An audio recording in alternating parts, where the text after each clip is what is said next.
பகுதி 2 இதில் வந்து மார்க்கெட்டில் ஏற்படக்கூடிய மாற்றங்கள் என்ன, அதனால தங்கத்தோட நிலைமை என்னெல்லாம் ஆகும் அப்படின்னு நம்ம இந்த இதில் பார்க்கலாம். பங்குச்சந்தை உயர்ந்தால் தங்கத்தோட நிலைமை என்னவாகும் அப்படின்னு ஒரு கேள்வி இருக்குது. முதலீடு அங்கே செல்லும்போது, பங்குச்சந்தைக்கு செல்லும் பொழுது தங்கத்தில் முதலீடு ஆட்டோமேட்டிக்காக குறைஞ்சிரும். அப்போ தங்கத்தோட விலையும் ஆட்டோமேட்டிக்காகவே குறைஞ்சிடும். இது வந்து ரொம்ப யதார்த்தமான ஒரு விஷயமா பார்க்கப்படுது. சரி, பணவீக்கம் குறைந்தால், உலக அளவில் பணவீக்கம் குறைந்தால் தங்கத்தோட நிலைமை என்ன ஆகும் அப்படின்னு யோசிச்சு பார்த்துருக்கீங்களா? தங்கத்தோடைய பாதுகாப்பு, அதோட மதிப்பு குறைஞ்சிரும். அப்படின்னா ஆட்டோமேட்டிக்காக விலையும் குறைஞ்சிரும். அதுதான் அதுக்கோட பொருள்.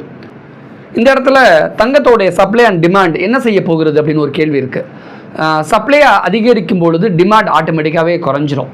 இதனால தங்கத்தோட விலை ஆட்டோமேட்டிக்காகவே சரிஞ்சிரும் அப்படிங்கிறது தான் யதார்த்தமான ஒரு விஷயமா இருக்குது. சரி, இறக்குமதி வரி தாக்கம் வந்து தங்கத்தோடைய விலையை பாதிக்குமா அப்படின்னு முக்கியமான ஒரு கேள்வி. வரி குறைந்தால் தங்கத்தோட விலையும் ஆட்டோமேட்டிக்காக குறைஞ்சிடும். இது வந்து யதார்த்தமான ஒரு விஷயம். தங்கத்தோட விலை மீண்டும் உயர வாய்ப்பு இருக்கா அப்படிங்கிறது தான் எல்லாருடைய கேள்வியுமா இருக்குது. கண்டிப்பாக பொருளாதாரம் வந்து மோசமானால் தங்கத்தோட விலை மீண்டும் உயருவதற்கான எல்லா விதமான சாத்தியக்கூறுகளும் இருக்குது அப்படின்னு பொருளாதார வல்லுநர்கள் சொல்கிறாங்க. பகுதி 3ல் வந்து தங்கம் தொடர்பாக உலக காரணங்கள் என்னென்னலாம் இருக்குது, தங்கத்தோட விலை உயரவும் கூடவும் உலக அளவிய காரணங்கள் என்ன அப்படின்னு தான் நம்ம இந்த பகுதியில் பார்க்க போகிறோம்.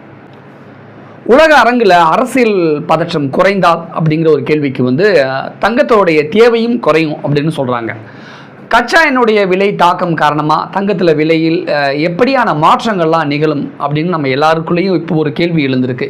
ஈரான் இஸ்ரேல் போர் காரணமாக குறிப்பாக பணவீக்கம் குறையும் பொழுது தங்கத்தோட விலையும் குறைஞ்சிரும். பணவீக்கம் கூடும் பொழுது தங்கத்தோட விலையும் கூடிடும். இது வந்து யதார்த்தமான ஒரு சூழல். இந்த இடத்துல எல்லாருமே கச்சா எண்ணெயில் முதலீடு பண்ணுறதுனால தங்கத்தில் விலை குறைஞ்சிக்கிட்டு இருக்கு அப்படிங்கிறத கலை யதார்த்தத்தை இப்போ நம்ம பார்த்துக்கிட்டு இருக்கோம் கடந்த ஒரு 10 நாளாக.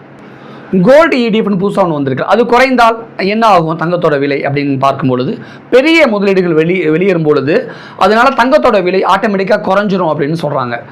மக்களிடம் நகை வாங்கக்கூடிய தேவை குறைந்தால் என்ன ஆகும்? நம்ம நகையே வாங்கலாட்டி தங்கத்தோட விலை எப்படி இருக்கும், நமக்குள்ள ஒரு கேள்வி இருக்கும் இல்லையா? திருமண சீசன் இல்லாத பொழுது, இப்போ ஒரு 6 மாதத்துக்கு 4 மாதம் திருமண சீசனே இல்லை அப்படின்னா ஆட்டோமேட்டிக்காக தங்கத்தோட விலையில் வந்து அந்த சரிவு ஏற்படும். தங்கத்தோட விலை கொஞ்சம் குறைவாக தான் இருக்கும். அந்த மாதிரியான நேரத்தில் ஈஸியாக நம்ம தங்கம் வாங்கி முன்னாடியே வச்சுக்கலாம் அப்படின்னு பொருளாதார வல்லுநர்கள் சொல்கிறாங்க. ஒரு முக்கியமான கேள்வி, உலக அளவில் இந்தியாவும் சீனாவும் தான் அதிகமாக தங்கத்தை வாங்கி சேர்த்து வைக்கிறாங்கன்னு சொல்கிறாங்கல்ல. ஒருவேளை சீனாவும் இந்தியாவும் தங்கத்தை வாங்குறது அந்த டிமாண்ட் குறைஞ்சிச்சுன்னா என்ன ஆகும் அப்படின்னு பார்த்தீங்கன்னா, உலக அளவில் அந்த தங்கத்தோட விலையில் உலக அளவில் நேரடியான ஒரு பாதிப்பை ஏற்படுத்தும் அப்படின்னு உலக வல்லுநர்கள்லாம் சொல்கிறாங்க.